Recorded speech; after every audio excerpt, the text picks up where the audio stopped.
Maulid yang kita baca ini hampir setiap malam kalau kita hadir majelis Az-Zahir dibacakan Maulid Simtud Durar, ditulis oleh Al-Imam Al-Habib Ali bin Muhammad Al-Habashi tashwigan lis-sami'in.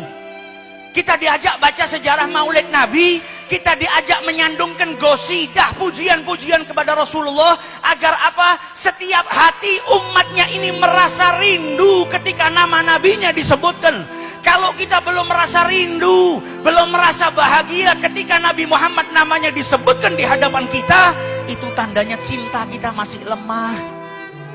Karena ketika kita mencintai harta, di saat kita kesusahan kayak apapun, kita mendapatkan harta yang berlimpah, maka kesedihan, kesusahan, bahkan penyakit sekalipun akan hilang dengan sesaat.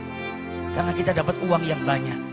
Ini manfaatnya kalau kita cinta kepada sesuatu, maka sesuatu itu bisa memberikan kebahagiaan kepada kita. Kalau kita cinta dengan Nabi Muhammad, cinta dengan Allah, cinta dengan zikir, cinta dengan sholawat, maka di saat kita susah, kita nggak perlu pergi jauh, mencari suasana baru untuk menenangkan diri kita dan batin kita.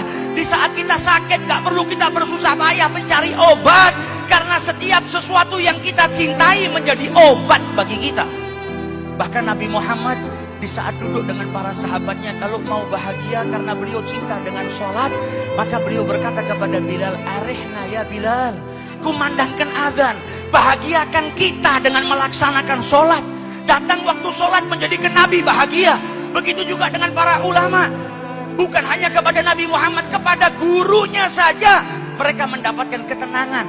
Al-Habib Ali bin Muhammad Al-Habsyi, penyusun maulid ini, kalau sudah sakit yang luar biasa, dia panggil putranya yang bernama Muhammad. Wahai Muhammad putraku, bawakan cerita guruku Al-Imam Abdullah bin Husain bin Tahir.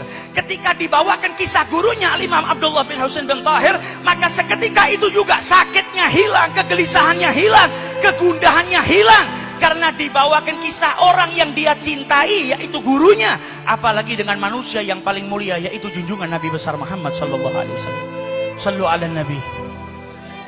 Bahkan Al-Habib Ali meniru Rasulullah. Kalau sedang sakit, beliau sampai punya syair.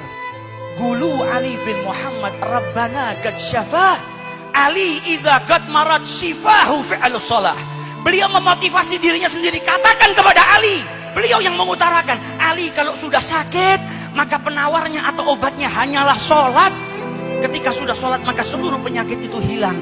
Kita belajar di majelis ini bagaimana mencintai Nabi Muhammad dengan sekuat tenaga kita. Penuhi hati kita dengan mahabbah kepada Rasulullah. Maka di saat kita kesusahan, di saat kita kesumpekan, gelisah datang kepada kita, mendengar namanya Nabi Muhammad SAW, maka kegelisahan, kegundahan, kesempitan, apapun yang terjadi pada kita akan hilang, berubah menjadi bahagia karena Nabi besar Muhammad SAW.